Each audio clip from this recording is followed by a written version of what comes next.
The teacher said it was plagiarism. Until the university called, he stood trembling as the teacher ripped his paper in half. There's no way a black kid wrote this. The class laughed. He didn't, because that paper contained a formula professors had spent 20 years trying to solve. And when a university physicist saw it online, he demanded to meet the boy they tried to silence. Before we deep dive into this interesting story, subscribe to our channel, and tell us where are you watching from. Share in the comments below. 14-year-old Malik Sanders never raised his hand to impress anyone. He raised it because he was curious. A keenly curious in a way most kids weren't. Even as a toddler, his mother said he'd stare at microwave lights and ask why things spun in circles. His notebooks weren't filled with doodles or video game maps. They were packed with half-written thoughts. What if you could fold light? Can magnets get tired?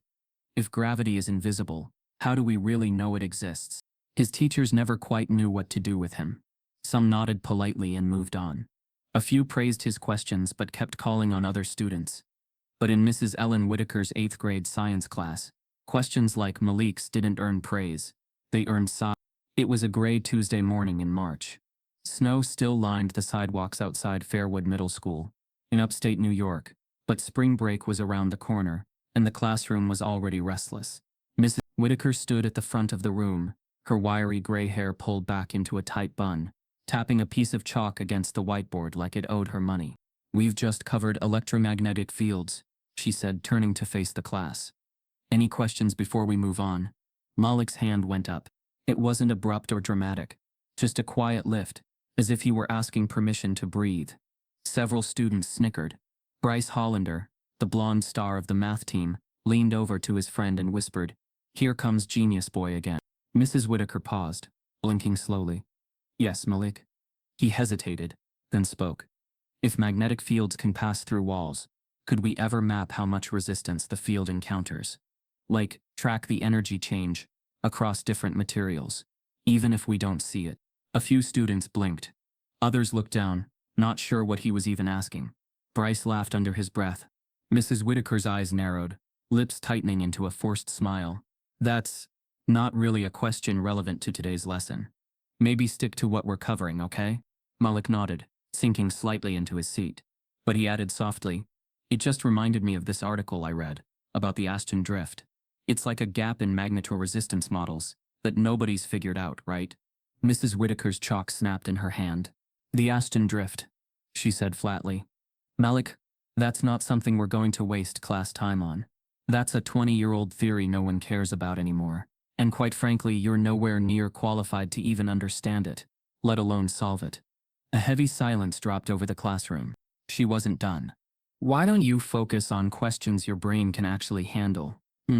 She added, tapping the broken chalk against her clipboard. "Not everything you read online is for you." There was no mistaking the emphasis. Someone in the back let out a low whistle. A girl in the front gasped quietly. Rice covered his mouth to stifle a laugh. Malik's throat clenched. His skin burned hot. His face flushed deep red. He stared at the corner of his desk, willing himself not to cry, not to move, not to show any emotion. But the damage was done. He didn't speak for the rest of class. When the bell rang, he packed up slowly, waiting until most students had left. Mrs. Whitaker barely glanced at him. He walked out in silence, shoulders hunched, notebook clutched against his chest. That night, his mother noticed something was off. Tasha Sanders had learned to read her son's silences like an X-ray. As a nurse who worked overnight shifts, she didn't always get to attend parent-teacher conferences. But she made sure dinner was cooked, and Malik always had someone to talk to if he wanted to. She sat beside him on the couch, folding laundry as he pretended to read. "You gonna tell me what's weighing on you? Or am I supposed to guess?" Malik shrugged. "It's nothing. You don't do nothing. Come on, baby." He sighed. "I asked a question in science today. The teacher made fun of me. Said it was too complicated for someone like me to understand." Tasha stopped folding. "Like you?" Malik nodded, avoiding eye contact. "She said I should focus on questions my brain can handle." There was a pause, long and sharp. Tasha leaned forward. "You're not dumb, Malik. Don't let anyone talk to you like you don't belong in that classroom." "It's not just her," Malik muttered. "Nobody ever listens when I talk about this stuff. They think I'm weird. I don't talk like them. I don't fit." Tasha reached over, resting her hand gently on his knee.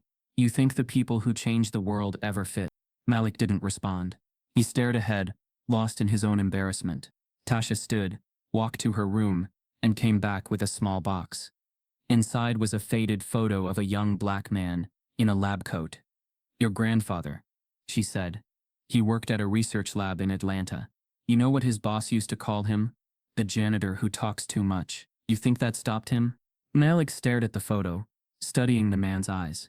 I don't know if I even want to try anymore, he whispered. You don't have to try for them, she said. You try for you, for what you believe. Later that night, while Tasha napped before her overnight shift, Malik lay awake in bed. He couldn't shake the sound of Mrs. Whitaker's voice. Not everything you read online is for you. He opened his Chromebook, searched, Ashton drift magnetoresistance problem. The first few links were dry academic PDFs, then a Reddit post titled, Still Unsolved After 20 Years. Ashton drift could change data transmission forever if cracked. He clicked. A long thread of amateur theorists and grad students filled the screen. A few had posted possible equations. Most were shot down within hours. But one comment stood out. Whoever solves this will probably be someone with nothing to lose and everything to prove.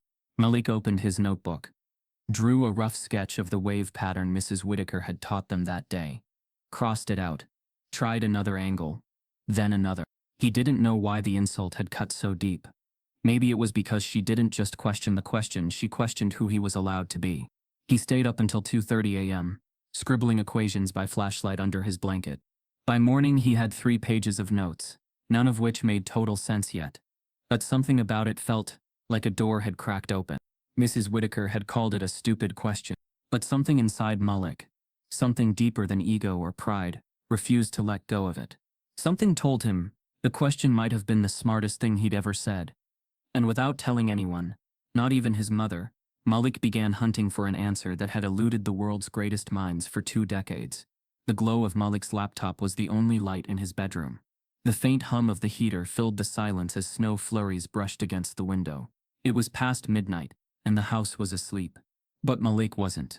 He was staring at the same words again, and again whispering them under his breath like a spell. Ashton drift, an unexplained deviation in magnetoresistance, observed in low-temperature conductive materials, unsolved since it was real. The thing Mrs. Whitaker had dismissed so easily, the stupid question, had a name. It was something scientists had tried to solve for 20 years. He scrolled further. Researchers from MIT, Caltech, Oxford, all had published attempts, each ending with the same conclusion. The effect remains unmodeled and unresolved due to lack of quantum-level data. Malik leaned back in his chair, eyes burning from the screen. His heart pounded. He had asked about that in class. The humiliation from that day replayed in his head. The laughter, the way Mrs. Whitaker had looked at him like he'd overstepped some invisible boundary. But now he knew it wasn't ignorance that had bothered her. It was the audacity of his curiosity. He opened the Reddit link again. The thread was buried deep in an obscure science forum, full of usernames like Quark Junkie and Flux Theory 1999.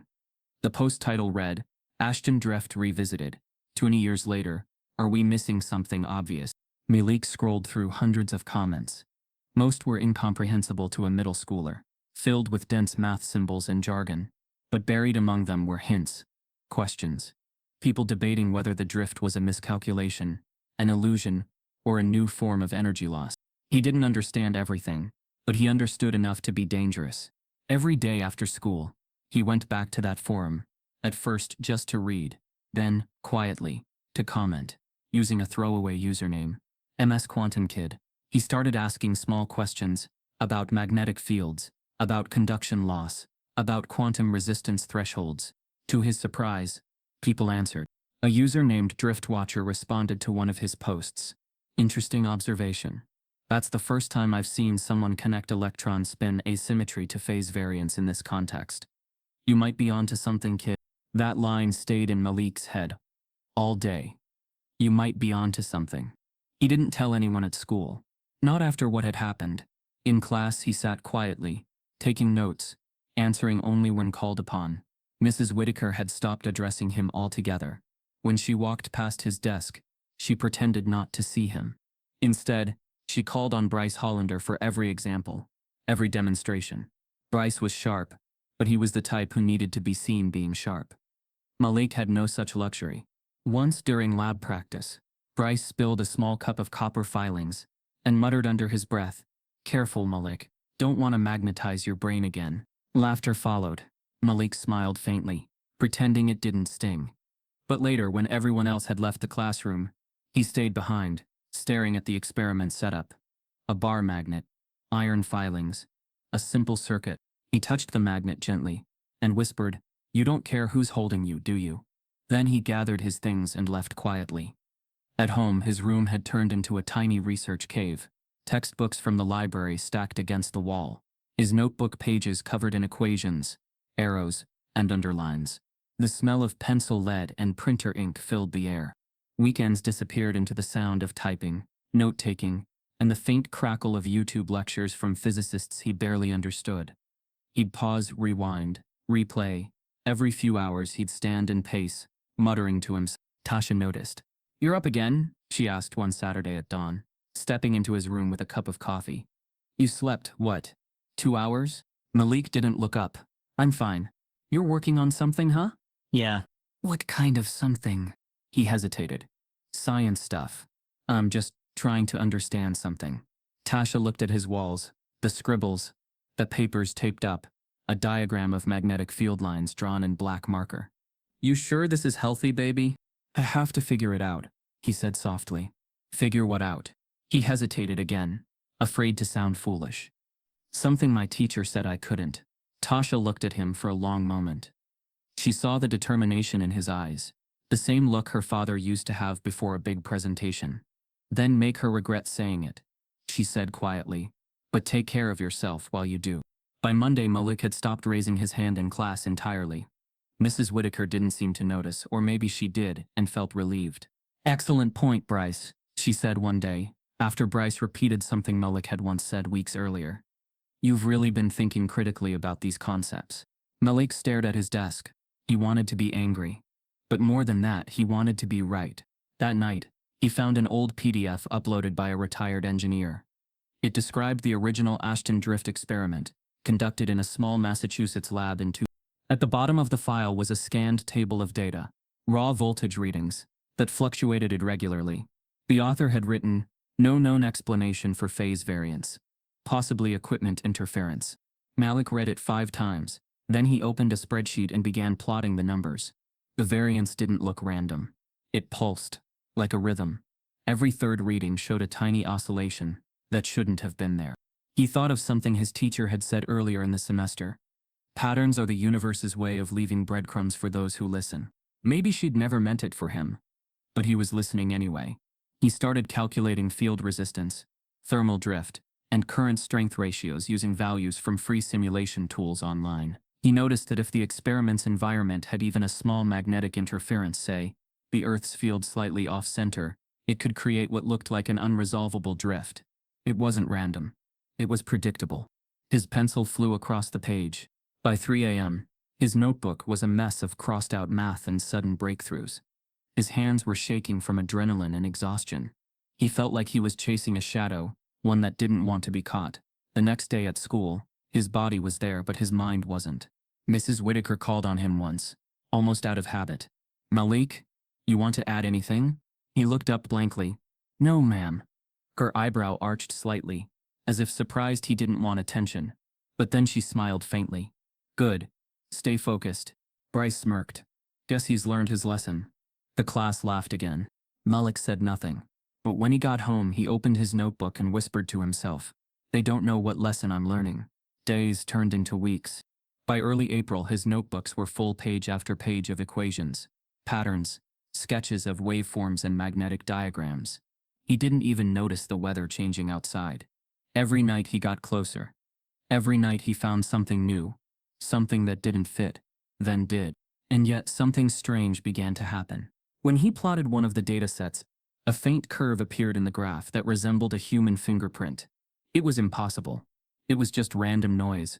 But still, every time he reran the numbers, that same curve emerged. He couldn't explain it. Maybe it was nothing. Maybe it was everything.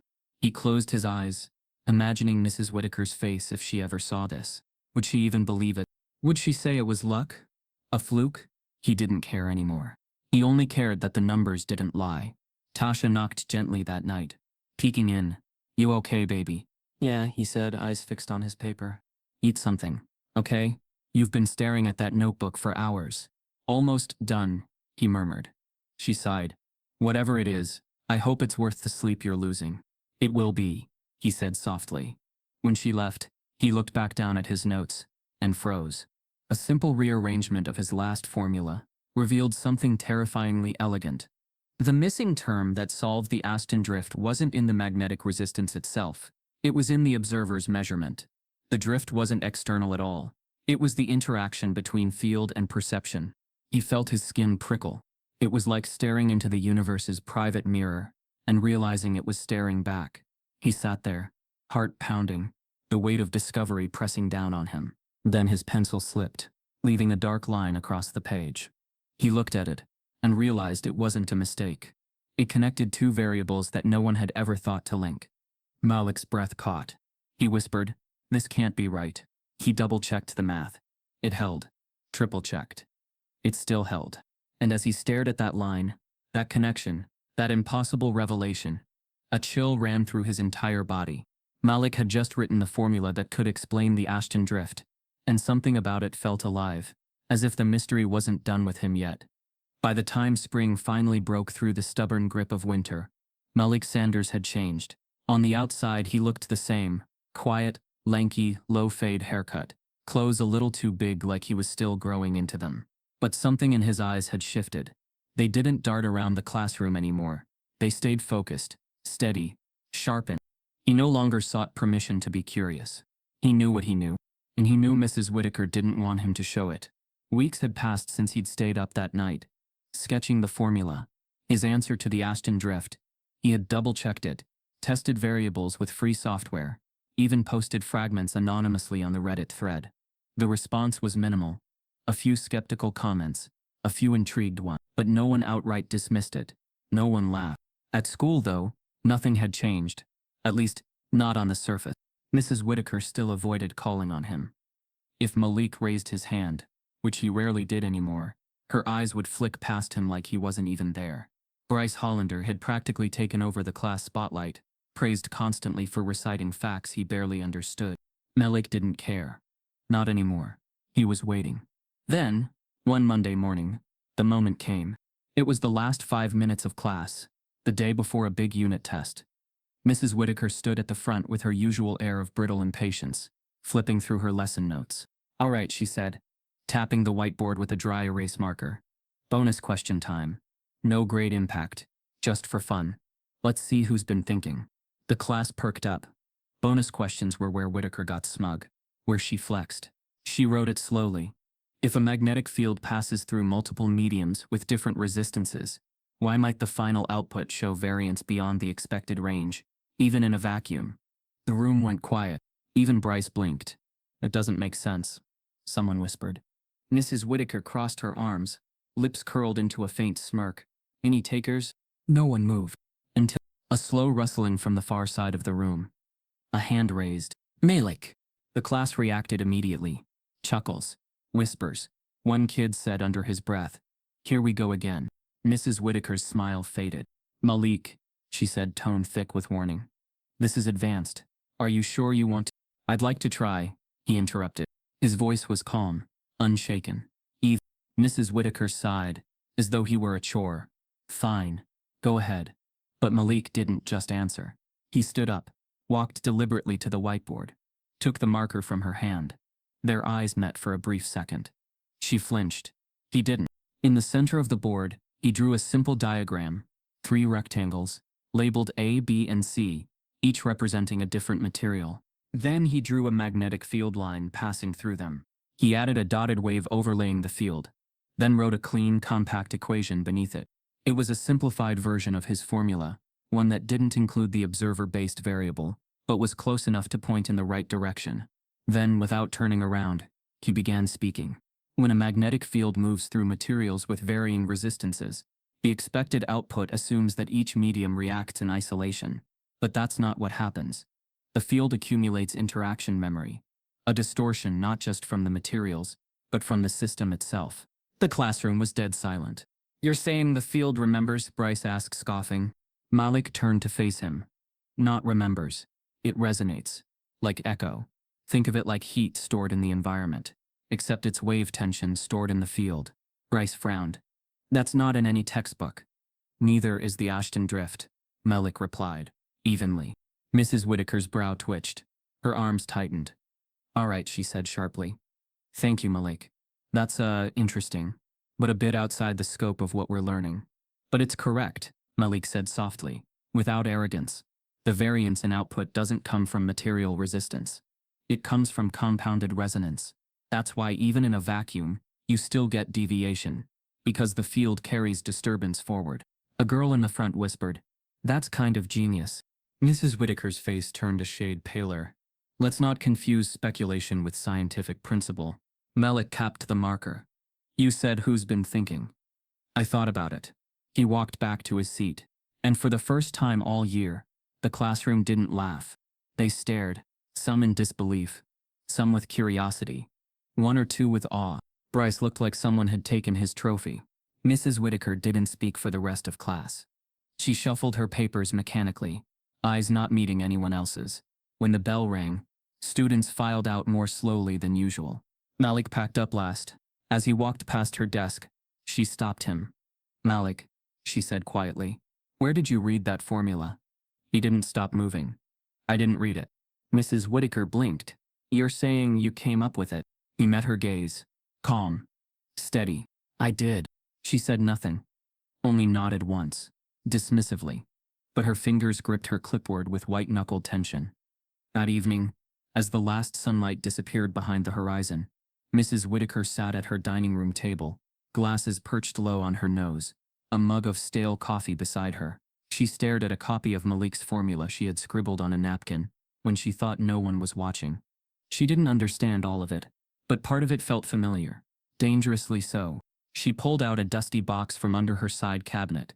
Inside were old binders from her time at the University at Albany, back when she was still pursuing her doctorate in theoretical physics. Before she left research, before she settled into teaching, she found it, an old thesis draft. Field resonance memory, in high-temperature superconductors. Her notes had been laughed at, rejected. Her advisor said the premise was too philosophical for hard science. And yet here it was, from the hand of a 14-year-old boy who was never supposed to find it. Her pride and prejudice wrestled visibly on her face. She picked up her phone, scrolled through old contacts, stopped on one. Dr. Leonard Chasen, Physics Dept, SUNY Albany. She hesitated, then typed "Need your eyes on something urgent. Potential Ashton drift resolution. Not mine." She attached a photo of the whiteboard from class. Snapped just after Malik sat down. Hit send. She stared at the screen, waiting. 1 minute passed. Then another. 3 dots appeared. "Dr. Chasen, where did this come from? This is nothing. Whose work is this?" Mrs. Whitaker's hand hovered over the keyboard. She stared at the blinking cursor. Then slowly she typed, "One of my students. 8th grade. It might be real." On the other side of town, Malik sat alone at his desk, unaware that someone had just sent his formula to a university. Someone who never intended for the world to know his name. The subject line of the email sat in Dr. Naresh Patel's inbox for nearly half a day before he opened it. Middle schooler's attempt at Ashton drift thoughts. It came from a name he barely remembered. Ellen Whitaker, an adjunct on the edge of the SUNY Albany physics program back in the late 90s. She had disappeared from the academic circuit after her thesis was declined and had quietly moved into public school teaching. He hadn't heard her name in over a decade. At first glance, the email looked like nonsense. Attached was a photo cropped sloppily from a classroom whiteboard, with a simple field diagram and a strange but elegant equation beneath it. Naresh tilted his head. In truth, he should have hit delete. He was swamped with grant proposals, and 2 dissertation defenses due by Friday. But there was something about that equation, just enough symmetry to feel deliberate, and just enough unfamiliarity to make him pause. He opened the attachment again. One of the variables in the formula wasn't standard. It used an abbreviation he hadn't seen before. Phi as resonance of observer. He thought. That was either pretentious or revolutionary. He leaned back in his chair, eyes narrowing. Outside his office, grad students moved in clusters down the hallway, laughing, carrying coffee and papers. He waved one of them in. Hey, Matt, come look at this. Matt Harper, a second-year PhD candidate with sharp glasses and a sharper tongue, leaned over his shoulder. What's this, kid's drawing? Maybe. Just look. Matt squinted. Read it. Scoffed. It's either ChatGPT hallucinating, or some kid copying fragments of textbooks. Yeah, Naresh said, not smiling. But I want you to run it. Simulate it through Vortex Sim with a layered medium model. Matt blinked. You serious? Dead serious. By 4 p.m. the simulation was running. By 4:15 the lab went quiet. Everyone had gathered around Matt's screen, eyes wide as the data poured in. The formula had predicted resonance decay in multi-material magnetic fields, with 98.7% accuracy, a rate no previous model had ever approached. One of the postdocs whispered, That's impossible. No one's even gotten past 90 without quantum data. Matt ran it again. And again. Same result. Naresh didn't speak. He just leaned against the doorframe, arms crossed, staring at the screen. Who wrote this? Matt finally asked. Maris opened the original email again, read the single sentence from Whitaker aloud. Came from a student of mine. Middle school. Public district. No formal training. Showed up on my whiteboard. The room erupted in disbelief. Middle school? No way. That has to be fake. Someone's punking her. Naresh held up his hand. I want a call with her. Tonight. Get her on Zoom. The video call started just after 8 p.m. Ellen Whitaker looked older than Naresh remembered. Her face was thinner, skin pale under the overhead light, shoulders stiff like she hadn't sat comfortably in years. Ellen, Naresh began, eyes narrowed. Where exactly did you get this equation? Whitaker adjusted her glasses. From one of my students. He put it on the board during a bonus question. Didn't even flinch. Your student, Naresh repeated. Middle schooler? Yes. You sure he didn't copy this? I thought he had. At first, she admitted. Then he explained it. Not memorized. Explained. With clarity. He even argued the resonance function was incomplete, unless you accounted for observational distortion. Matt leaned into the camera. What does he mean by that? Ellen hesitated. He believes the field interaction isn't just with matter, but with the measuring system itself. That the drift isn't just physical, it's interpretive. Matt frowned. That's a whole philosophical paradigm. But the math holds, Naresh cut in. Ellen nodded slowly. What's his name? Naresh asked. Another pause. Malik. Sanders. Naresh tilted his head. Is he part of a gifted program? Some advanced placement academy? She hesitated again. No. He's not even in honors. Wait. What? He's not considered gifted. They pulled him from the advanced track last year. Said he was too distracted. Talks too much in class. Doesn't test well. Then how the hell did he write this? Matt asked. Stunned. Ellen glanced away. I don't know. But Naresh noticed her tone. Not curiosity. Something else. Embarrassment? Guilt? I want to meet him, Naresh said firmly. Ellen blinked. In person? Yes. I want to see his notebooks. I want to know how his mind works. She hesitated. Is there a problem? He's just not what you'd expect. Naresh narrowed his eyes. Define that. I mean, he's a black kid, from a single-parent home, not academically polished, no private tutors, not prepped. He doesn't present like a genius. The silence after her words was thick. Naresh leaned back in his chair. That's not what I asked. Ellen looked uncomfortable. I just meant, you may find it surprising, that's all. You think science cares about how someone presents, he said coldly. This discovery might reframe 20 years of theoretical modeling, and your first instinct was to talk about how he presents. Whitaker didn't answer. Naresh's jaw tightened. I'm coming out there. Next week. Don't tell him I'm coming. I want to see him unfiltered. Matt looked shocked. You're flying out there.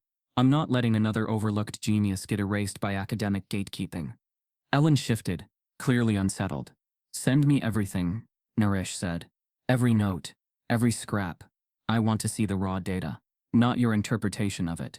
His. Ellen nodded, almost reluctantly. I'll see him soon, Naresh added. What Malik didn't know, what no one had told him, was that within 7 days the quiet boy they all ignored would be sitting face to face with a physicist who believed he might have just changed science forever. The whispers started before first period. Something was happening. Something big. Malik heard it while closing his locker, as two 8th graders passed behind him whispering excitedly. They said some scientists are visiting today, real ones. From a university. Is it for the science fair? No, it's about that bonus question thing, Mrs. Whitaker's class. Malik's stomach turned, a quiet storm brewing behind his ribs. He walked into homeroom, slid into his usual seat, and tried to focus.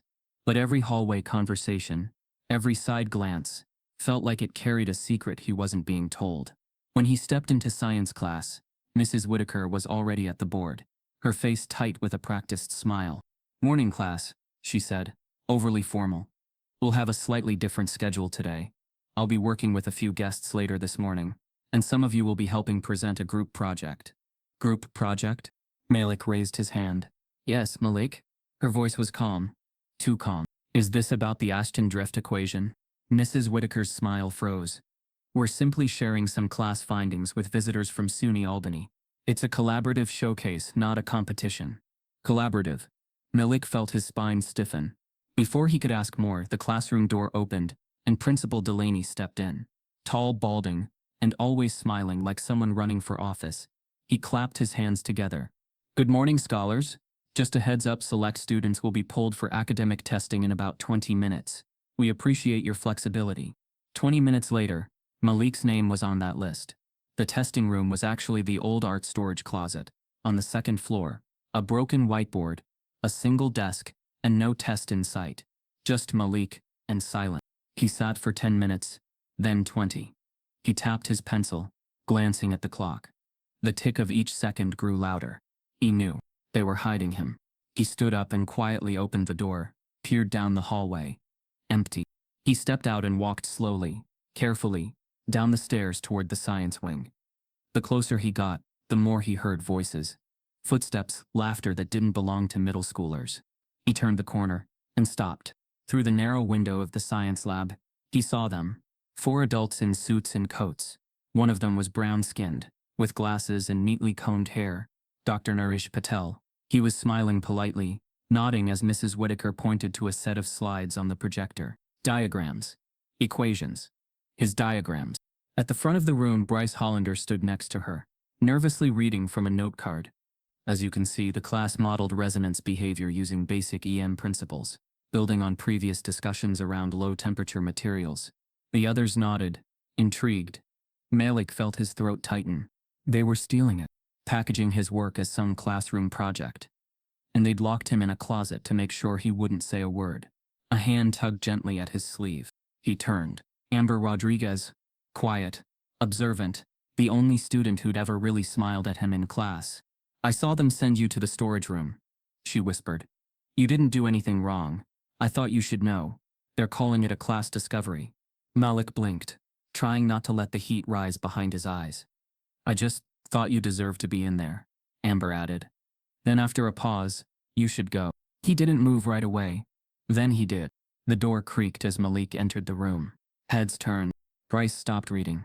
Mrs. Whitaker's face paled, eyes flicking quickly to Principal Delaney in the back. Malik walked to the front of the class, past rows of shocked faces, past Bryce, past Mrs. Whitaker, straight to Dr. Patel. "Hi," Malik said quietly. "I'm the one who wrote that formula." The room froze. Dr. Patel looked down at him, confusion turning to recognition. "You're Malik Sanders?" He nodded. Mrs. Whitaker stepped forward, voice tight. "Malik, we talked about this." "No," Dr. Patel interrupted, holding up a hand. "Let him speak." Malik opened his backpack, pulled out his tattered notebook, flipped through pages, wave sketches, resonance maps, annotated versions of his equation. He laid them across the lab table. Dr. Patel's eyes widened. These are your notes?" "Yes, sir." "These are far more detailed than what I received." Malik didn't flinch. "That's because no one asked me to share them."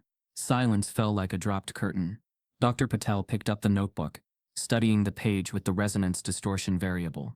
His brow furrowed, then lifted. "You accounted for phase lag and adjusted for environmental magnetic interference. You even factored observer bias." Mrs. Whitaker shifted nervously. We did attempt to summarize the general theory. He did more than that. Dr. Patel cut in. This is original work. Not just original, it's ahead of where we are. How old are you? 14. And how long have you been working on this? Since the day my teacher told me it was too hard for me to understand. That line cut through the room like glass. Dr. Patel's lips pressed together. Then he turned to the others. I'd like to invite Malik to the university. Work with our grad students. He's already thinking beyond undergraduate level. He deserves to be in a space that nurtures that. Mrs. Whitaker's voice cracked. That's a generous offer, but we're still evaluating his academic readiness. He's ready, Dr. Patel said firmly. I'm not asking, I'm stating. But before anyone could celebrate, Principal Delaney stepped forward. I'm afraid that's not possible at this time, he said smoothly. There are district policies, protocols, liability issues. He's still a minor. We have to protect the structure of his education. Dr. Patel frowned. This isn't about structure, it's about access. Delaney smiled like a politician. We'll discuss it with the superintendent, but we can't have a middle schooler skipping classes to play scientist. We have rules. Malik's heart dropped. Mrs. Whitaker looked down at her clipboard. Said nothing. Dr. Patel looked from Malik to Delaney, then back. This isn't over. Malik looked Dr. Patel in the eyes, and said quietly, they'll never let me in, unless you make them. The day after Dr. Patel's visit, Malik sat at home with his notebook open, but untouched. The lines of equations blurred beneath his fingers. He couldn't shake the image of Principal Delaney's face, that stiff, polished smile hiding something sharper underneath. Dr. Patel had believed in him. Really believed. But belief wasn't enough in Fairwood. It hadn't even been 24 hours before the district began its quiet resistance. The phone call came the next morning. Tasha Sanders stood in the hallway, holding the receiver against her ear, while Malik watched her expression shift from confusion to thin-lipped disbelief. Yes. No, he's not in any trouble, she repeated. Uh-huh. I understand.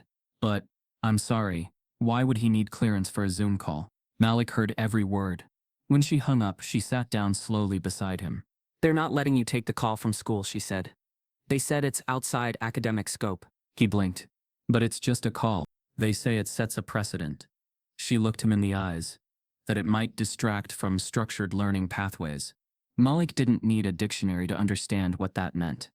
They were scared, not of his mind, but of what it might mean to admit someone like him didn't need their permission to shine. In the days that followed, a flurry of emails passed between SUNY Albany and the Fairwood School District. Dr. Patel pushed hard, requesting time with Malik for an official evaluation. The university's STEM outreach program offered to facilitate it entirely off campus. All expenses covered. No risk to the school. Principal Delaney responded with language that sounded generous but stank of condescension. While we appreciate the university's interest, we must consider the long-term implications of overextending a young student before they are socially and academically ready. To which Dr. Patel replied, talent does not wait for social permission. Malik's readiness is evident in his work, which frankly speaks more fluently than most PhD candidates I've mentored. Then came the real trigger. At an internal school board meeting, Delaney was caught on a hot mic just before the session began, whispering to a fellow board member, if we let this get out of hand, we'll have every underperforming kid thinking they're Einstein. Especially his type. The words weren't recorded, but someone in the room heard them, and that someone sent an anonymous email to Dr. Patel that night. While the district dragged its heels, Mrs. Whitaker sensed her own grip loosening. For years, she'd ruled her classroom with a quiet gatekeeper's authority, deciding who was gifted, who was disruptive, who asked good questions, and who talked too much. Now her entire system had cracked, so she tried one last thing. She reached out to the university herself, without informing the school, and requested a private review of Malik's notes.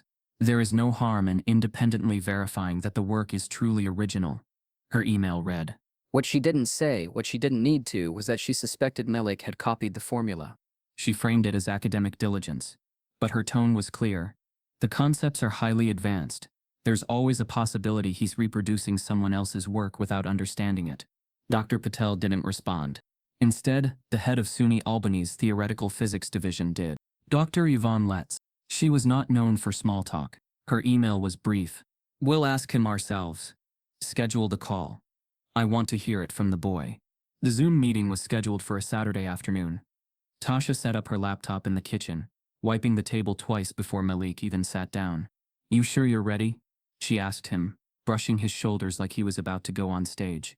I've been ready, Malik said quietly. When the call started, the screen filled with unfamiliar faces, 6 professors from SUNY Albany, including Dr. Letts and Dr. Patel. A few grad students. Everyone silent. Everyone watching. Dr. Letts was the first to speak. Malik, she said, voice crisp and neutral. This won't be formal. We just want to hear, in your words, what you were thinking when you wrote this equation. Malik nodded. Okay, start wherever you'd like. He took a breath and began. For 15 uninterrupted minutes, Malik explained the evolution of his formula. How the field distortion observed in the Aston drift couldn't be isolated by material analysis alone. How he began seeing patterns in the irregularity, suggesting the problem wasn't in the field, but in the assumptions behind how we measure it. He talked about phase interference, environmental echoes, and the role of observer resonance. His theory that electromagnetic fields might carry interpretive distortion, similar to how light bends perception in warped gravity fields. He showed his earliest sketches, walked them through his flawed first attempts, and how he discovered the missing variable by analyzing the original 202 lab notes. He didn't rush. He didn't hesitate. When he finished, silence fell. Then one professor muttered, almost involuntarily, Jesus Christ. Dr. Letts leaned forward. This variable, she said, pointing to the screen. Fairs, you introduced this. Yes, Malik said. It's the resonance factor of the observer's own magnetic field, what they carry with them while measuring. Where did you even learn to think like that? Another asked. Malik shrugged. I didn't learn it. I just couldn't let it go. I needed the question to make sense. Another silence. Then, slowly, Dr. Letts sat back in her chair. Her eyes didn't leave Malik. I've reviewed over 300 published attempts to resolve the Aston drift, she said, and I've lectured for 20 years about why no one could. Because we assumed the distortion came from the materials. No one dared suggest it came from the people observing it. She let the words hang. You just changed the question. Malik swallowed. Is that bad? No. She said it's terrifying. And brilliant. Dr. Patel smiled for the first time in days. But Dr. Letts wasn't done. She turned to her colleagues on the call. I want this noted, on record. This theory was developed independently by Malik Sanders. He is the intellectual originator of the fire observer function, and I will personally sponsor his inclusion in our advanced theoretical summer program. Mrs. Whitaker wasn't on the call. Neither was Principal Delaney. But the declaration echoed all the same. A 14-year-old black boy had just redefined the boundaries of an academic mystery that had stumped the field for 2 decades. After the call, Malik sat in stunned silence. Tasha wiped a tear from her cheek and hugged him so tight he could barely breathe. You did it, she whispered. You really did it. But Malik didn't smile. He looked at the laptop screen still glowing with frozen Zoom squares. Something in him knew the real fight wasn't over. 2 hours later, the school district sent a new letter. Malik was being placed under academic review for possible plagiarism. The tweet went out at 6:37 p.m. on a Tuesday evening, posted from the official account of SUNY Albany's Department of Physics. It was only 1 sentence long, but it was the kind of sentence that changes the course of lives. 14-year-old student Malik Sanders independently solves 20-year-old magnetor-resistance mystery. Aston drift previously unsolved by top researchers. Full details forthcoming. Attached was a photo. Malik on Zoom, mid-sentence, hands in motion, eyes sharp with focus. Below it a cropped image of his original handwritten formula, complete with the now famous symbol, fire up. At first it got a few likes. Some science nerds. A handful of undergrads. But then something happened. A physics YouTuber named Dr. Sonia Wave, with 2 million subscribers, quote-tweeted it. No way. If this is legit, it rewrites the entire framework for observer interaction models. A 14-year-old, I need receipts. By midnight, it had over 80,000 retweets. The next morning, Malik woke to a buzzing phone, dozens of missed texts from classmates, from cousins he hadn't heard from in years. Tasha stood in the kitchen, holding her phone, eyes wide with disbelief. Baby, you're trending. She handed him the phone. His name was on news blogs, Reddit, even Facebook pages of school moms who usually only posted bake sale flyers. There was an article on NPR titled, "The Black Teen Genius Who Quietly Solved What Academia Couldn't." CNN used a still from his Zoom call and captioned it, "School labeled him slow. University calls him a once-in-a-generation mind." And with virality came curiosity. And with curiosity came scrutiny. Within hours, internet sleuths began piecing together the rest of Malik's story.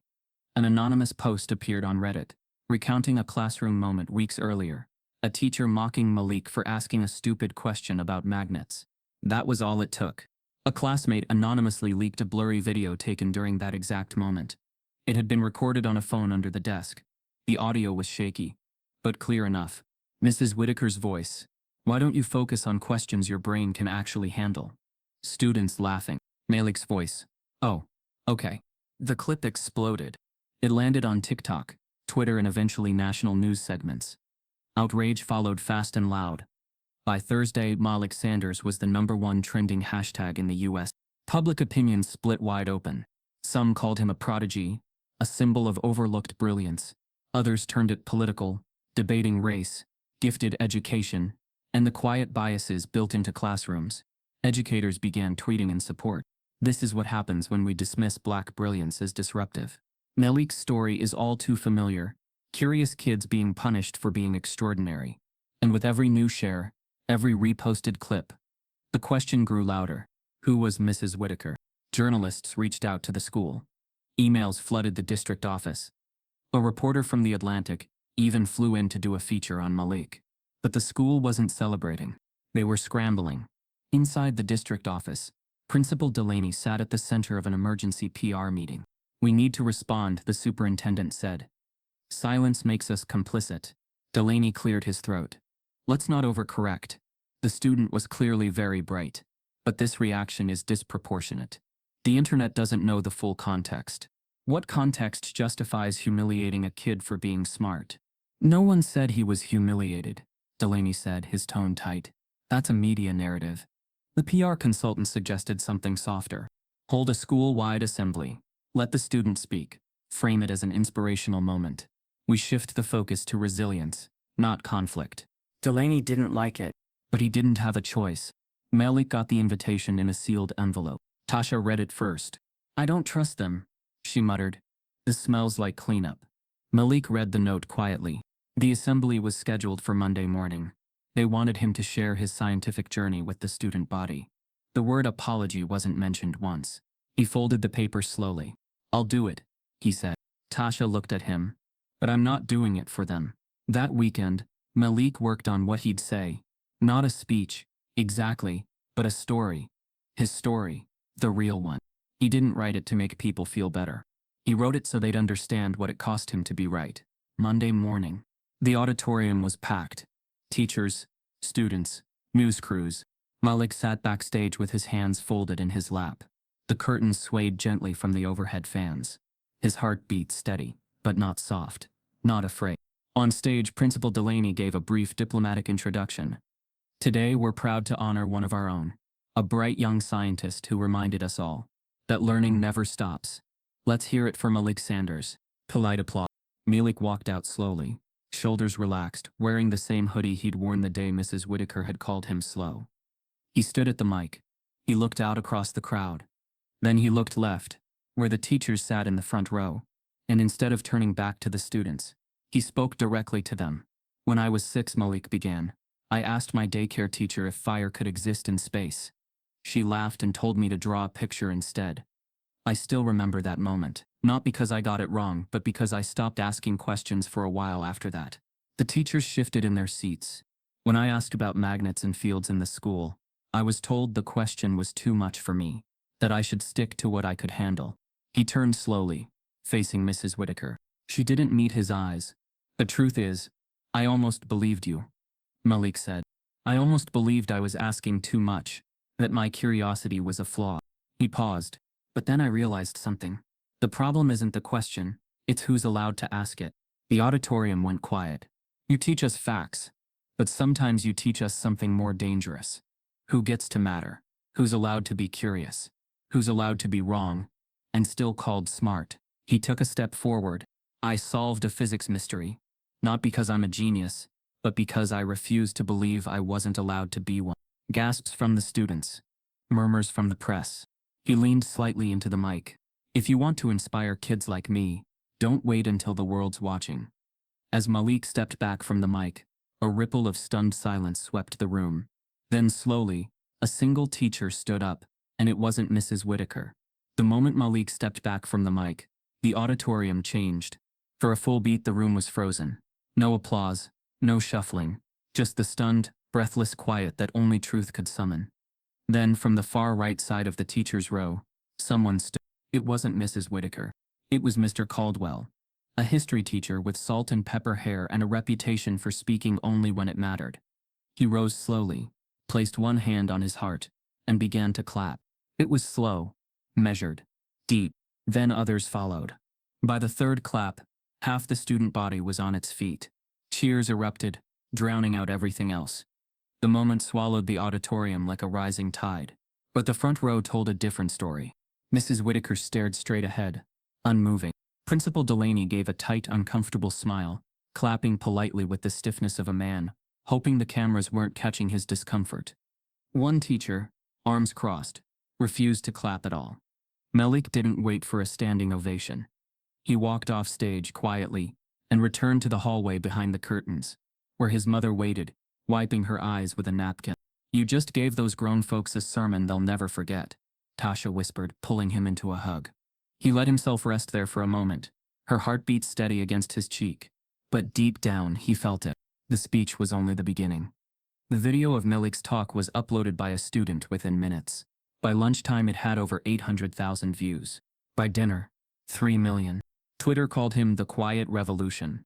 The Washington Post called him the kid who cracked physics and cracked open the classroom. Educators around the country started sharing their own regrets, their own stories of students they'd failed to see. One viral tweet read, "He didn't speak like a kid. He spoke like a revolution. We've been punishing curiosity in black children for too long." But with praise came division. Some called for Mrs. Whitaker's resignation, pointing to the resurfaced video of her classroom insult. Others defended her. Local news outlets ran interviews with parents, some praising Malik, others insisting he was being used by outside forces. A few suggested he'd gotten special treatment because of the media attention. One parent called into a radio show. "Sure, he's smart, but that doesn't give him the right to throw a teacher under the bus." "What happened to respect?" Another caller responded. "Respect goes both ways. That boy was told he wasn't smart enough, and he proved the world wrong." The school board was split. 2 members demanded Mrs. Whitaker be suspended, pending investigation. Another member argued the school should be protecting her from a mob mentality. Principal Delaney tried to stay neutral, issuing a statement that read more like a press release. "Fairwood Middle School remains committed to excellence, equity, and educational growth.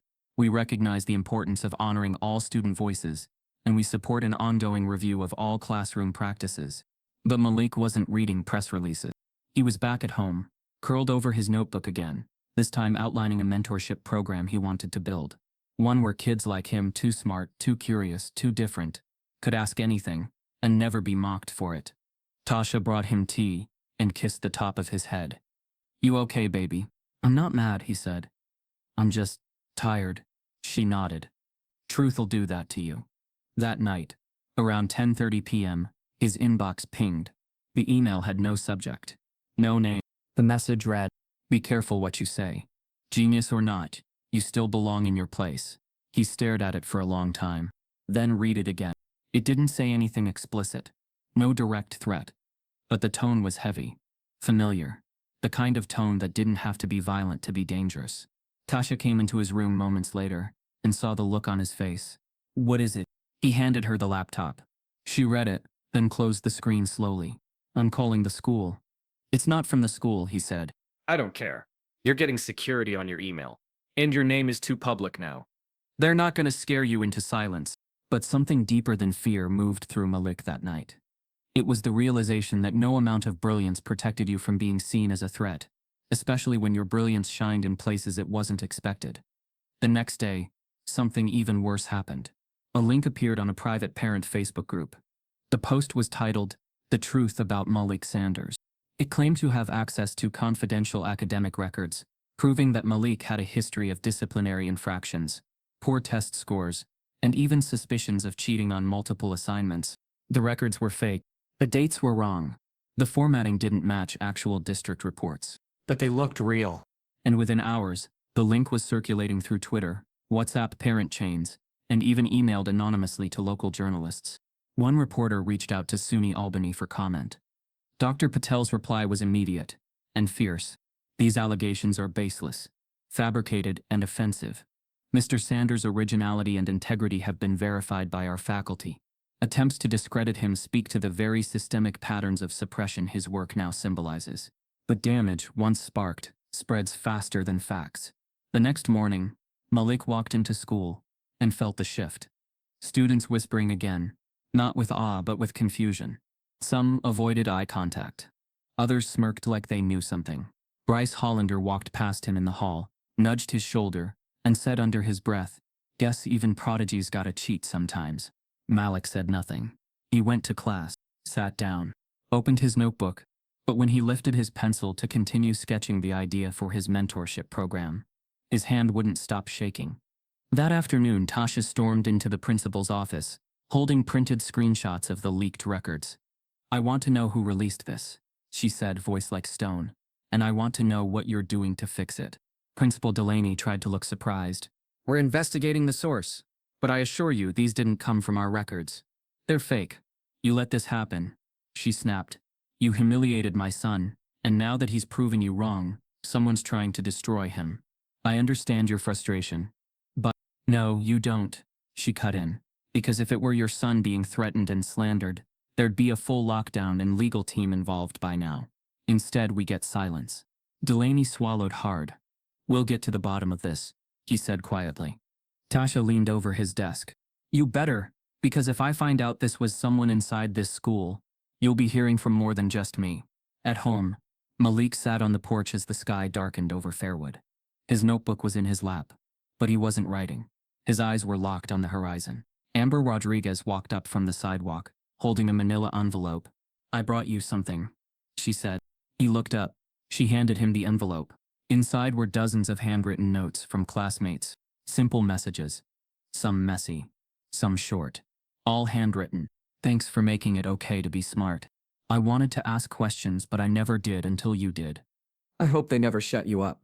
He read every single one, then sat back, and smiled for the first time in days.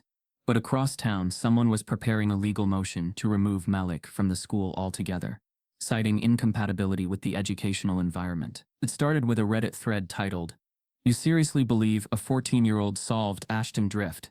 LMA." The post claimed Malik's equation was likely written by a grad student and handed to him to create a feel-good diversity story. The user didn't have credentials, just a lot of upvotes and a confident tone. That was all it took. Within hours, new posts popped up across fringe forums and YouTube comment sections. "Look at where he goes to school. No black kid from a place like that is pulling this off without help. Bet this is another woke hoax. He probably copied it and someone covered it up to avoid cancel culture." Screenshots of Malik's blurred face appeared alongside phrases like fabricated genius and affirmative action fraud. The conspiracy had begun. Major media didn't run the same language, but they didn't have to. They just asked the right kind of questions. One conservative news host opened his segment like this: "Is this story of a teenage genius being pushed because it's true, or because it fits a popular narrative about race and education?" Another anchor raised eyebrows with a tone of thinly veiled doubt. "If this is legitimate, it's an incredible achievement, but should we be skeptical when things seem too perfect?" Malik didn't watch the broadcasts, but he felt their ripples. Every time he opened social media, his name was attached to strangers he'd never met, and ideas he never said, stripped of context, wrapped in suspicion. Even local parents began whispering again. "I heard he was disruptive in class. Always challenging the teacher. Didn't he get in trouble last year? I'm sure he's smart, but this whole thing's gone too far." Then one blog post hit harder than the rest. A local columnist, digging through the district's public records, unearthed a disciplinary slip from 2 years prior. Malik was in 6th grade. It cited him for excessive talking and refusal to follow direct instruction. The article read, "This isn't the first time Malik Sanders has disregarded authority. While his academic talent is undeniable, One wonders if his defiance has been misunderstood as genius. That sentence sliced through every defense Malik had left. He sat in his room and stared at the article, hand over his mouth. Tasha stood in the doorway, shaking her head. "That's it," she said. "No more playing nice." The next morning, Tasha met with a lawyer, Renee Colton, a sharp, unapologetic black attorney with a reputation for dismantling institutional gaslighting brick by brick. She didn't wear flashy suits or speak in corporate buzzwords. She wore her hair natural, carried a yellow notepad, and cut through silence like a knife. "They're trying to reframe the story," Renee said during their first meeting. "It's not about your son's brilliance anymore. It's about making him the problem. That's the oldest play in the book." Tasha nodded, jaw tight. "I want them stopped." Renee didn't blink. "Then I need every receipt, every assignment, every notebook. I want to show the world exactly how much work they're trying to erase." Meanwhile, SUNY Albany refused to back down. In an emergency press conference, Dr. Patel and Dr. Letts stood before a podium surrounded by cameras. "Let me be absolutely clear," Dr. Patel said, voice firm and focused. "Malik Sanders' work has been independently verified, dissected, and debated within our faculty. It holds. His approach is original. His thought process is unlike anything we've seen in decades." Dr. Letts took the mic next. "This backlash," she said, "isn't about science. It's about fear. Fear that genius doesn't always look like you expect. Fear that a black child from a public school might see what others missed. If he were white, this would be a celebration, not a character assassination." The statement went viral again, but the fire didn't stop burning. For every scientist who came to Malik's defense, there were 10 trolls ready to muddy the water. Anonymous accounts flooded his inbox with messages that started subtle and then turned vicious. "You don't belong in science. Your time is almost up. Stay in your place, or we'll put you there." He didn't show his mom those ones. He just buried them deep, as if ignoring the words could strip them of their weight. But at night, he stopped writing. The notebook stayed closed. He couldn't think clearly anymore, not with every word being doubted, every intent being twisted. Then the email arrived. It came from a major tech company, Zenith Applied Systems, a multi-billion-dollar innovator in AI and computational physics. Their offer was dazzling. A $100,000 grant to support Malik's independent research, access to their labs, a mentorship with one of their lead physicists. Tasha read the proposal out loud, then sat back in stunned silence. "It's real," she whispered. Malik read the fine print himself. There was only one clause that didn't sit right. A non-disclosure agreement requiring that he refrain from publicly discussing non-scientific aspects of his journey, including school-related incidents, media backlash, and personal adversity. In other words, take the money, but stop talking about the racism. Malik stared at the page for a long time. "I thought they wanted to help," he said softly. Tasha sighed. "They want your mind, baby, not your story." He looked at her. "What do I do?" She didn't answer right away, then finally said, "That depends on what matters more, being comfortable or being complete." That night, Malik went to the porch and stared at the sky. His story had become bigger than him. He could feel it, the weight of it pressed into his chest. He didn't ask for this war. He asked the question, and the world decided that question was too bold for someone like him. But they hadn't seen anything yet. Malik folded the Zenith contract neatly, walked inside, and said, "Tell them no. I'm going to finish what I started on my own terms." But what he didn't know was that someone else had been quietly watching him. Someone he thought he'd never hear from again. The email from Zenith Applied Systems sat open on Malik's cracked Chromebook screen, glowing like a promise he didn't trust. The corporate logo, a sleek blue Z with silver edges, looked futuristic, almost sterile, as if it belonged to a world he'd only ever seen in commercials. It was everything a 14-year-old from Fairwood could dream of. A $100,000 research grant, full access to their labs, a personal mentor in computational physics, and a guaranteed path to a paid summer internship once he turned 16. The offer looked perfect, until he scrolled to the bottom. The final clause was written in careful professional language. Recipient agrees to maintain a standard of professional discretion, refraining from all public commentary on matters not directly related to scientific inquiry, including but not limited to personal experiences of bias, discrimination, or institutional controversy. He reread that sentence 3 times.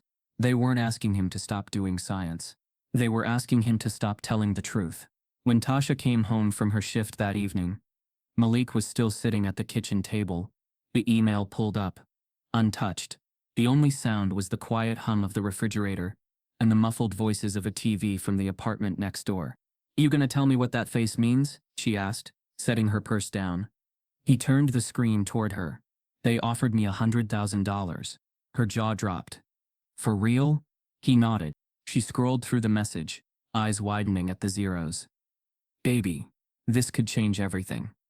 You could buy your own equipment, get a head start on college. He interrupted softly. "Keep reading."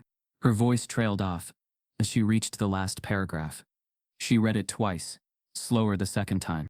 Then she leaned back in her chair and exhaled. "They want me to stop talking," Malik said quietly.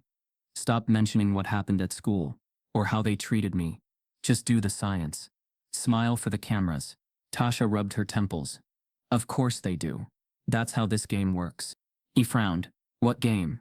"The one that starts when they realize your story makes them look bad," she said. "They don't want to fix what hurt you. They just want to buy your silence so nobody else sees it." Malik stared down at his hands. They looked too young to be holding such a heavy decision. "I could use the money to help you," he murmured. "Pay for college, or move us out of here." Tasha didn't answer right away. She looked at him for a long moment, then said, "If you take that money, you better make sure it's because it helps you build something, not because it helps them bury what you already built." He didn't respond. The silence between them was thick, charged with the weight of impossible choices. Finally, she reached across the table and touched his hand. "You're the one they tried to erase. You decide how much of you they get to own." The next morning, Malik called Renee Colton. Her voice was brisk, like she'd already been thinking about the same problem. "I saw the contract," she said. "I read it twice. And it's clean on the surface, but rotten underneath. They've hidden a gag order behind fancy wording. It's legal, but it's poison." Malik swallowed. "What happens if I take it?" "You get the lab, the money, the spotlight, but you also become the poster boy for a story that isn't real.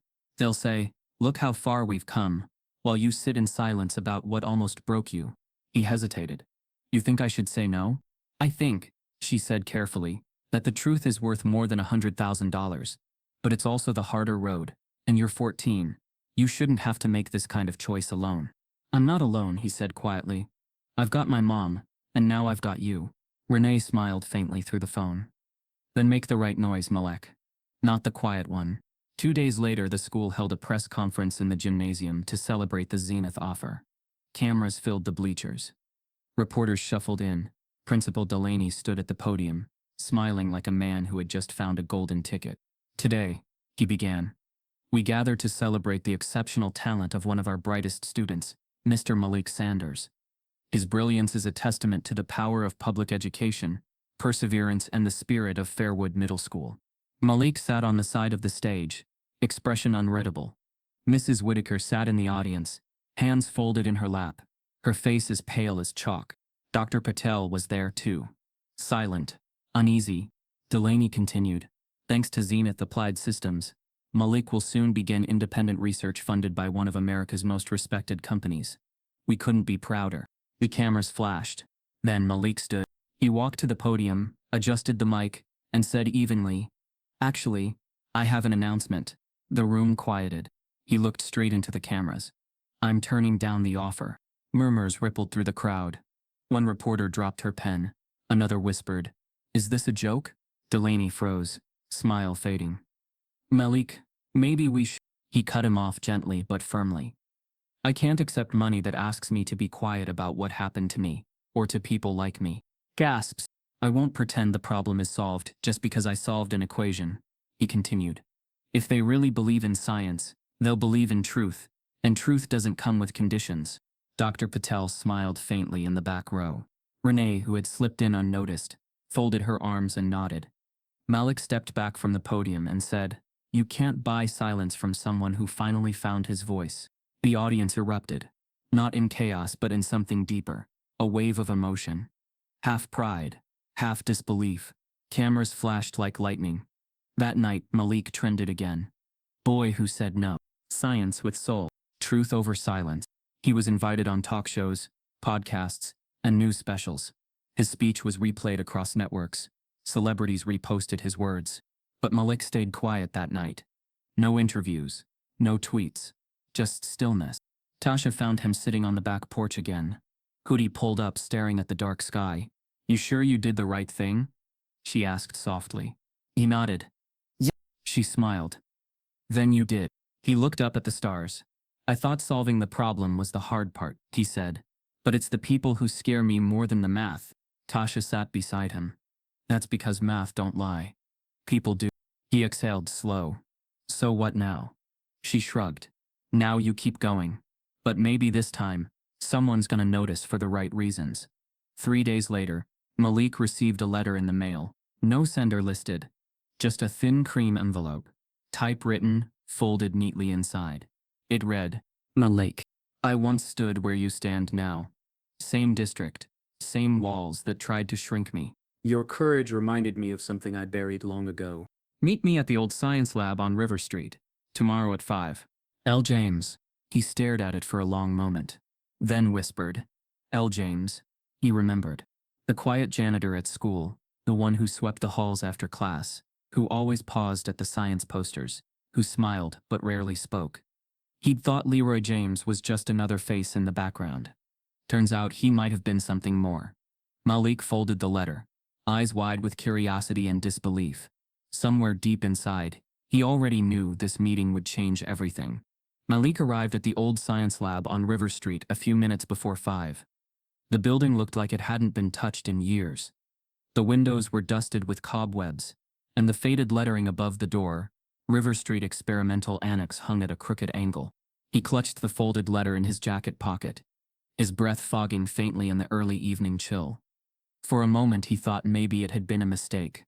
A prank. Maybe L. James was just someone playing games. But then the door creaked open from inside. There stood Mr. Leroy James, the school janitor. Except now he wasn't wearing his custodial vest or pushing a mop. He wore a crisp button-down shirt, sleeves rolled at the elbows, and a look in his eyes that was no longer background. It was focused. "Come on in," Leroy said. Malik followed him into the building. Inside, the space felt like a time capsule. Old lab benches lined the walls, beakers and tubes covered in dust. In the center was a large work table, and on it a stack of weathered notebooks, yellowed pages, and handwritten equations. Leroy gestured toward them. "I've been watching you," he said. "Not in a creepy way, just paying attention. You reminded me of someone I used to be." Malik looked at him, unsure. "You used to do science?" Leroy smiled. "Just barely. I didn't mop floors my whole life, son. I studied physics. Back in the 70s. Full ride to Howard University. Spent 2 summers doing research with a professor at Princeton. Was working on a theory about magnetic field turbulence in variable temperature systems. Almost published." Malik's eyes widened. "So what happened?" The smile vanished. "I got expelled. Technically it was for insubordination. But what they didn't write down was that I challenged a professor who dismissed my work. Said I was overreaching.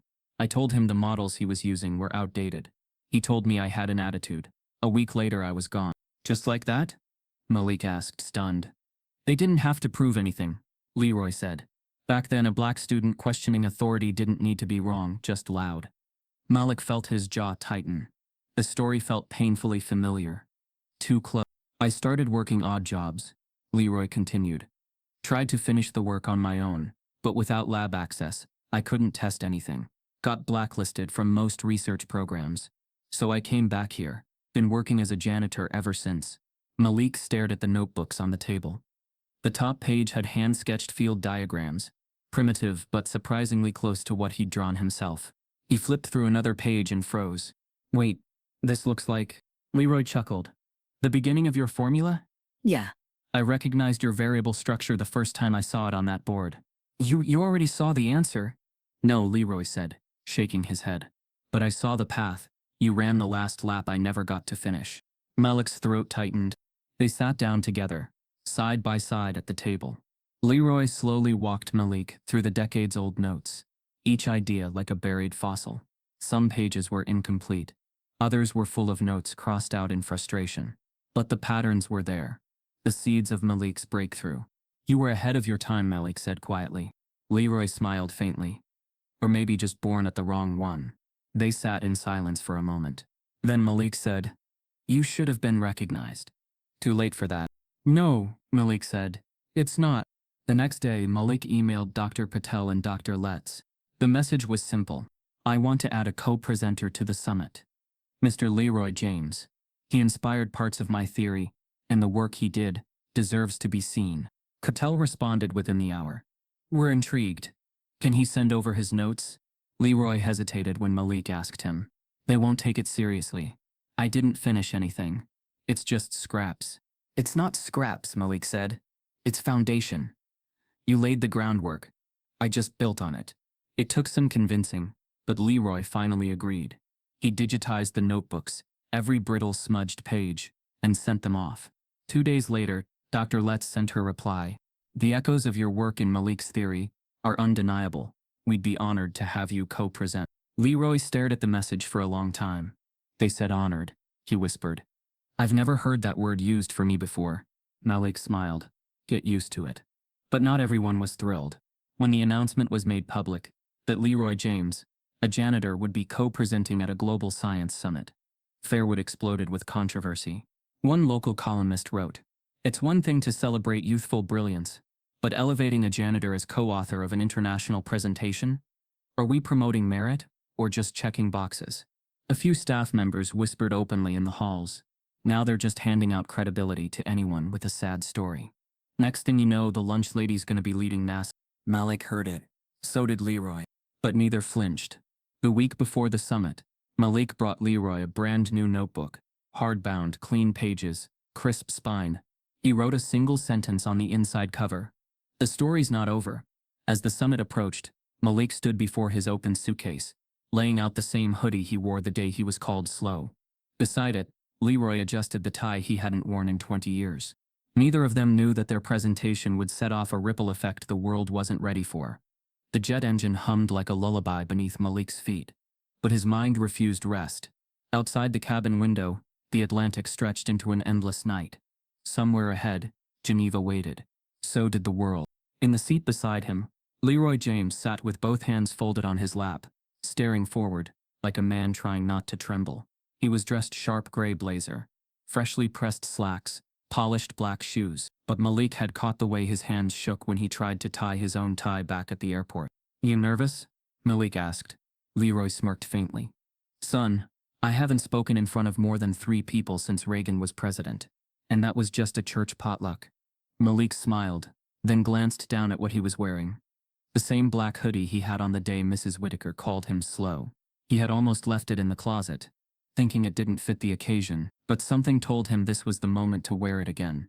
Not as a mark of shame, but of survival. "I want them to see what they tried to erase," he said softly, tugging at the sleeve. Leroy nodded slowly. "Let them." The Geneva Summit on Emerging Theoretical Physics was held in an auditorium carved into the side of a hill, all glass and polished steel. The air smelled faintly of lavender and new carpet. Scientists from over 30 countries milled about in clusters, some in suits, some in turtlenecks, a few in jeans with lanyards that cost more than Malik's laptop. The program schedule listed Malik and Leroy as the final presenters of the morning session. Their slot: unorthodox observational distortions in classical magnetoresistance. Sanders James. Even in the crowd of professional physicists, their names sparked curiosity. Some attendees assumed Sanders was the older of the two. Others stared when they walked in. One a boy in a hoodie, the other a man too old and too black for what they'd expected. No one said it out loud, but Malik saw it in their eyes. "Here? Really?" Backstage, Malik checked the slides one last time. His palms were sweaty, but his heart was still. He'd rehearsed this so many times, not just aloud, but in his head. Every insult, every late night, every stolen moment, in a janitor's closet or a library corner where brilliance had to hide just to survive. Leroy stepped up beside him and whispered, "You lead. I'll follow." And then it was time. The lights dimmed. The host's voice echoed.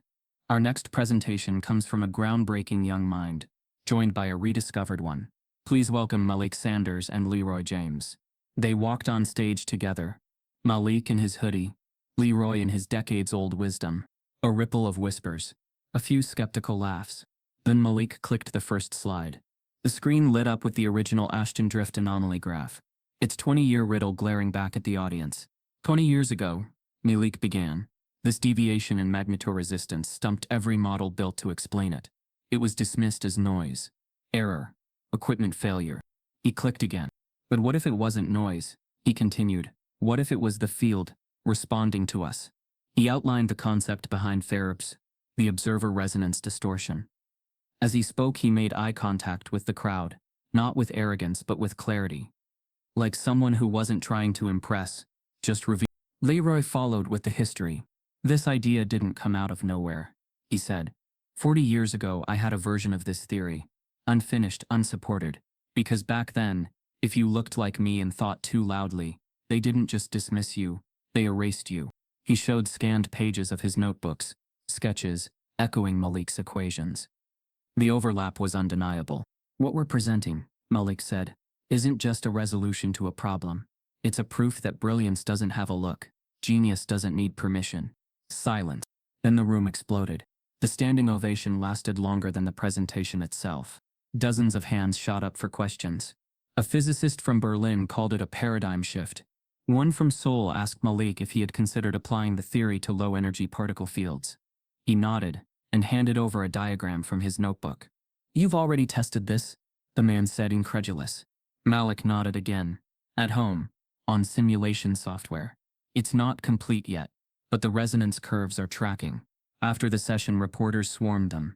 A representative from MIT's physics department handed Tasha a business card and whispered, "Full ride, anytime he wants it." Harvard, Caltech, Princeton, all offered mentorships, interviews, visits. The doors that had once been sealed shut now opened so wide, Malik felt the wind rushing through. But it wasn't just him they asked about. Mr. James, a woman from the UK Academy of Science, said, "Would you consider speaking on lost contributors in science? Your story, it's powerful." Leroy blinked, overwhelmed. "You want me to speak? People need to know what was stolen," she said. By the time they returned to the hotel that evening, Malik was too tired to talk. He collapsed onto the bed, hoodie still on, staring at the ceiling. Tasha sat on the window ledge, tears in her eyes, not from sadness, from something deeper. "I saw them look at you," she whispered. "I saw the moment they got it. What I've always seen." Malik didn't respond. He was still processing the applause. The room, the faces that once would have laughed but now looked stunned, grateful, even humbled. But one thought still burned in his mind. Why did he have to fight this hard just to be believed? Back in Fairwood, the headlines told their own story. From janitor to scholar, Leroy James returns to physics world stage. Malik Sanders, the hoodie that humbled academia. Black brilliance in the fight to be seen. At school, the energy shifted. Students walked differently. A few wore hoodies to class in silent solidarity. Mrs. Whitaker's name didn't trend. But inside the school, the truth whispered through every hallway. She quietly submitted her resignation to Principal Delaney the same week Malik landed back in New York. No farewell speech. No public apology. Just a typed letter and a cleared-out desk. But Malik didn't stop. The next morning, he showed up at the district office, not with a complaint but a proposal. A program for overlooked students, buried talent, and the voices that still sat in the back of the classroom. He wasn't just fighting for himself anymore. Malik didn't want revenge. He wanted something bigger. So the morning after his return from Geneva, while the world buzzed with headlines and universities fought to recruit him, he walked into the Fairwood district office with a notebook, not for math this time, but for blueprint. He met with the superintendent's assistant, handed over a one-page proposal, and said calmly, "I want to start something that outlives this moment." The initiative was simple on paper, but radical in practice. A non-profit program, a national platform. Stupid questions matter. The name came from the moment that birthed everything. From the day Mrs. Whitaker looked at him and said, "Why don't you focus on questions your brain can handle?" Malik had turned that insult into a compass. He imagined classrooms where no one got laughed at for curiosity, where kids who didn't sound like textbooks still got heard, where stupid questions led to genius answers. The nonprofit launched with a single video, just Malik in front of a chalkboard, holding a marker saying, "They told me my question was stupid. They said I wasn't ready, that I was slow, But what they called stupidity was actually discovery in disguise. And I know I'm not the only one. The video hit 1.2 million views in 20. Within a week, students across the country, especially black and brown kids from underfunded schools, began posting their own stories using the hashtag Dean, Stupid Questions Matter. A 10-year-old from South Carolina shared how her teacher marked her essay wrong for asking, "What if light could go backward?" A high schooler in Detroit admitted he'd stopped raising his hand in class because they always made it a joke when I spoke. One Latina girl from New Mexico simply wrote, "I used to love science. Then they made me feel like a guest in my own mind." Malik read every story, cried at some, reposted dozens. The wave had begun. Donations flooded in. First 500. Then a single anonymous gift of $250 for every child told to be quiet. Not anymore. Tasha handled the legal filings. Renee helped build the board. Leroy James became the community outreach director. Within 2 months, Stupid Questions Matter had shipped experimental kits to 20 middle schools across 14 states. Each kit came with tools, videos, and a message from Malik. There are no dumb questions, only silenced ones. He traveled to New Orleans to meet kids in classrooms where water leaked from ceilings but ideas still bloomed. He spoke in Baltimore, where teachers hugged him after assemblies, saying, "You reminded me why I started." He visited a reservation school in Montana, where one boy whispered, "I didn't think smart was something people like us could be." Malik looked him in the eye and said, "It's not about like us. It's about because of us. You see what they don't." The nonprofit didn't just touch students. It shook institutions. School boards began auditing their own discipline records. The data was undeniable. Black students were 3 times more likely to be suspended for disrespect or disruption, often code for asking questions too confidently. Districts in Chicago, Atlanta, and Oakland began rewriting their policies. Bias training wasn't just optional, it was mandated. Malik's name became a footnote in presentations across educational conferences. Still, he stayed grounded. He kept returning to Fairwood every week, held Saturday sessions in the very classroom where it had all started. Once a nervous 6th grader sat in the back of his workshop, afraid to speak. Malik walked to him and said, "What question are you holding in?" The boy whispered, "What if gravity isn't pulling us down, but the Earth's pushing up?" Malik grinned. "Let's explore that." But for all the progress, Malik knew the story wasn't complete. Not yet. The movement had outgrown him, but the wound that birthed it had not healed. He knew because of what came next. An official invitation, printed on heavy stock, arrived at his door. "You are invited to testify before the United States House Subcommittee on Educational Equity and Access." They wanted him to speak on the role of race in gifted education. It was an opportunity few students ever received. But Malik didn't blink.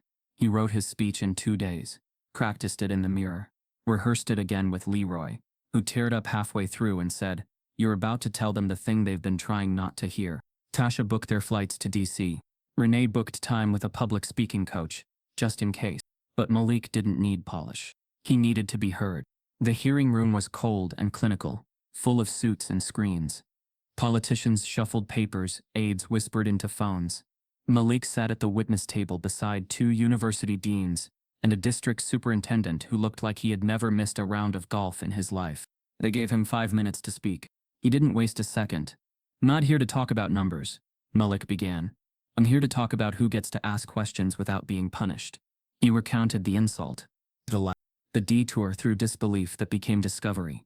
And then he delivered the line that made headlines. "We're not asking for handouts. We're asking for headspace. For teachers to stop seeing us as problems and start recognizing us as potential." Reporters in the back typed furiously. Lawmakers leaned forward. But Malik wasn't finished. "There are kids right now being silenced because their curiosity doesn't come in a package. Schools are used to, you don't have a gifted student crisis. You have a listening crisis." The chairwoman of the committee nodded slowly, visibly moved. By the time he finished, the room fell silent, until the applause broke through. Not loud, but real. Then the twist. As Malik gathered his papers, an aide approached and said softly, "There's someone here who asked to see you." She didn't want to interrupt. Malik looked up. Across the room near the back, partially hidden by a marble pillar, stood Mrs. Whitaker. She wasn't wearing her usual crisp blouse and blazer. Her hair was looser, shoulders hunched, hands clutched tightly around a worn leather purse. Their eyes met. She didn't look away. Malik's breath caught. He hadn't seen her since her resignation. The last words she spoke to him were through clenched teeth, after trying to claim his work as her own. Now, she stood in silence, waiting. Not with entitlement, but uncertainty. Malik stepped toward her slowly, unsure if this was the closure he needed, or the next question the world wasn't ready to answer. The crowd began to thin after the congressional hearing ended. Aides stacking folders, cameras powering down, reporters whispering about quotes they'd turn into headlines before sunset. But Malik stood still, frozen by the weight of the moment in front of him. Mrs. Ellen Whitaker, his former teacher, stood at the edge of the room, the woman whose voice once cut his confidence into shreds. The same woman who told him to stick to questions his brain could handle. Only now, her voice was gone. She looked smaller somehow, like life had pressed down on her since the last time he saw her. Her posture was different, not sharp and controlled, but hesitant, humbled. The hum of the air conditioning filled the silence between them. When she finally spoke, her voice cracked before it found steadiness. "Malik," she said softly, "I don't expect you to want to talk to me." He didn't answer. His hands rested on the witness table, fingertips pressed together. Around them, the marble walls echoed faintly with footsteps fading into distance. She took a step closer, then another. "I wasn't planning to come," she admitted. "I told myself I'd stay home and watch it online like everyone else. But when you spoke, when you said teachers need to listen, I realized I was part of the reason you had to say that at all." Malik lifted his eyes to meet hers. There was no anger left in his gaze, just quiet exhaustion. "Why now?" he asked. "After everything that happened?" Whitaker swallowed. "Because the longer I stayed silent, the louder my guilt got." She paused, her voice trembling. "When you asked that question in class, the one about the magnetic fields, I remember exactly how I felt. It wasn't that I thought you were stupid. It was that you made me feel stupid. You asked something I couldn't answer. And instead of admitting that, She stopped, her breath catching. "I made you small, so I could feel big again." The words hung heavy between them. Malik's chest tightened, not out of rage, but recognition. That confession was more than an apology. It was an indictment of a system, a sickness that went deeper than one teacher. "Do you know how many times I replayed that moment?" she continued. "How many nights I convinced myself I was just being tough on you? That it was discipline, not bias? But the truth is, I saw you as a challenge to my control, not a student trying to learn." Her voice faltered, "And I can't undo that." Malik looked down at the table. "You can't." She nodded slowly, tears forming at the corners of her eyes. "I came here because I needed to tell you that. Not for forgiveness. I don't deserve that. But maybe I can learn from it." He was quiet for a long time. Then, in a voice calm and steady, he said, "You don't need my forgiveness." She blinked. "I don't?" "No," he said, "because forgiveness would make it about you. What I want is for you to do something else." She frowned slightly, uncertain. "I want you," Malik said, standing up, "to find the next kid who reminds you of me. The one who talks too much. The one who questions things. The one who makes you uncomfortable." He paused, his voice gaining strength. "And I want you to listen this time. Not to their tone, not to their grammar, not to how they make you feel, just to their mind. That's how you fix it." Mrs. Whitaker's chin trembled. "You think I can still do that? After everything?" He nodded. "That's the only way any of this means anything." Her tears finally spilled over. She covered her face, shoulders shaking. "I almost ruined your future," she whispered. "You almost made me give up on myself," Malik replied softly. "But you didn't, so don't waste what's left of that mistake." Whitaker nodded, hands still trembling. "I won't." For the first time since that humiliating day in the classroom,